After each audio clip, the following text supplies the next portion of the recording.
उत्तर प्रदेश और श्री कृष्ण भगवान का एक अत्यंत ही दुर्लभ रिश्ता है। यहीं के मथुरा में भगवान कृष्ण का जन्म हुआ। यहीं के नंदगांव में भगवान का लालन पालन किया गया। यहीं कृष्ण अपनी गायों के साथ यमुना जी के किनारे विचरण किया करते थे। उत्तर भारत के मथुरा, हस्तिनापुर आदि स्थलों पर कृष्ण भगवान से जुड़ी कई कहानियां और घटनाएं मौजूद हैं, जिन्हें हम महाभारत से लेकर अन्य धर्म ग्रंथों के माध्यम से पढ़ते हैं। उत्तर प्रदेश में ही मीराबाई ने कृष्ण भक्ति से जुड़े कितने ही काव्यों की रचनाएं की, यह किसी से छिपा हुआ नहीं है। भगवान कृष्ण की राजधानी पश्चिम भारत के द्वारका नामक शहर में थी, जो एक द्वीप था। द्वारका से कितने ही पुरातात्विक उत्खननों से मंदिरों आदि के भवनावशेषों की प्राप्ति भी हुई है। उत्तर भारत के कृष्ण को दक्षिण भारत में जगन्नाथ भगवान के रूप में पूजा जाता है। भगवान जगन्नाथ की रथ यात्रा संपूर्ण विश्व भर में जानी जाती है।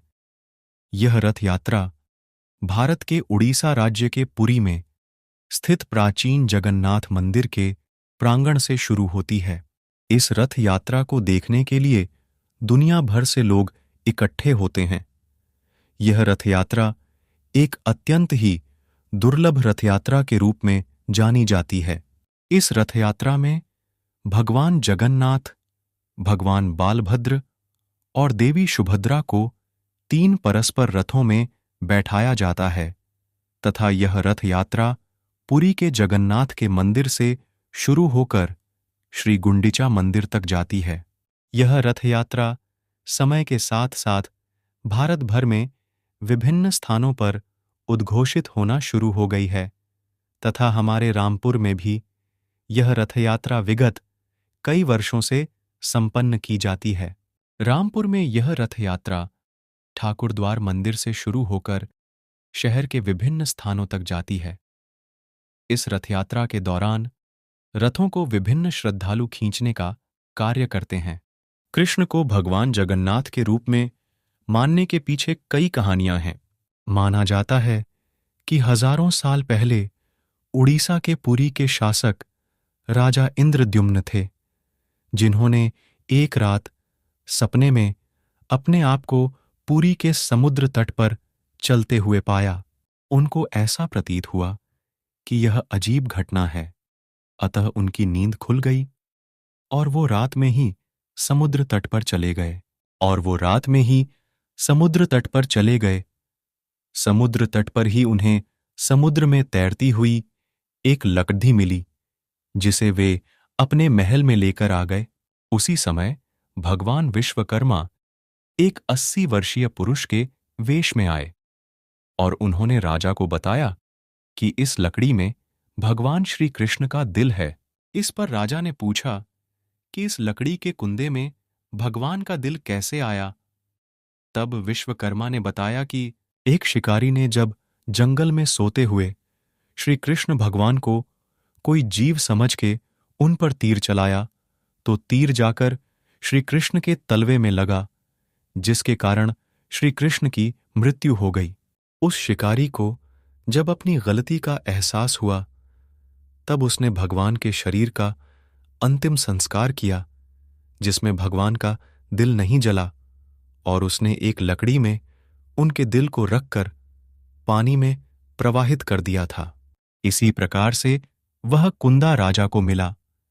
इस बात को सुनकर राजा ने विश्वकर्मा के निर्देशों का पालन किया तथा विश्वकर्मा की मांग के अनुसार उनको एक कक्ष दिया, जिसमें 21 दिन तक बिना खाना खाए और किसी के हस्तक्षेप के बिना विश्वकर्मा भगवान ने कार्य करना शुरू किया।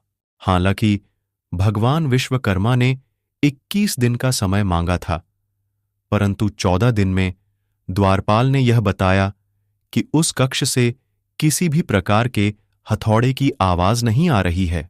ऐसे में राजा ने उन द्वारपालों को डांटते हुए कहा कि कक्ष का दरवाजा 21 दिन के बाद ही खोला जाएगा, परंतु रानी के अनुनय विनय के कारण और विश्वकर्मा की मृत्यु से आशंकित होकर राजा ने यह दरवाजा खोल दिया, जिसके कारण भगवान विश्वकर्मा क्रोधित हो गए और वह जगन्नाथ भगवान की मूर्ति को पूर्ण किए बिना ही अंतर्ध्यान हो गए।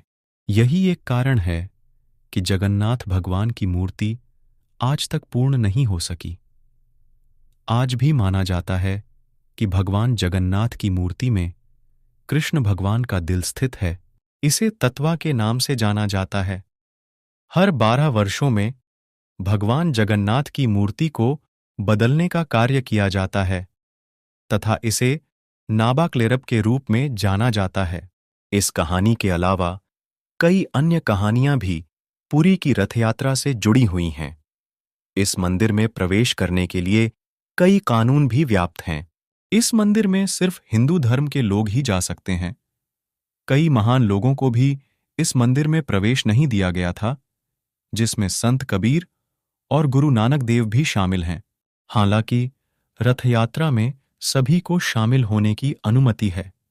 रथ यात्रा का महत्व प्रत्येक मनुष्य के लिए अपार है, जो कि आध्यात्मिक योग्यता और अंतिम मुक्ति को चाहता है।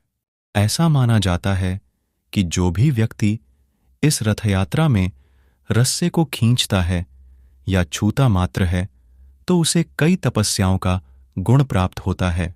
इसके अलावा गुंडिचा मंदिर में भगवान जगन्नाथ और अन्य देवों का दर्शन करता है, उसे 100 घोड़ों के बलिदान के जितना वरदान प्राप्त होता है। वीडियो अच्छी लगी तो लाइक सब्सक्राइब करके कमेंट में जय जगन्नाथ जरूर लिखें।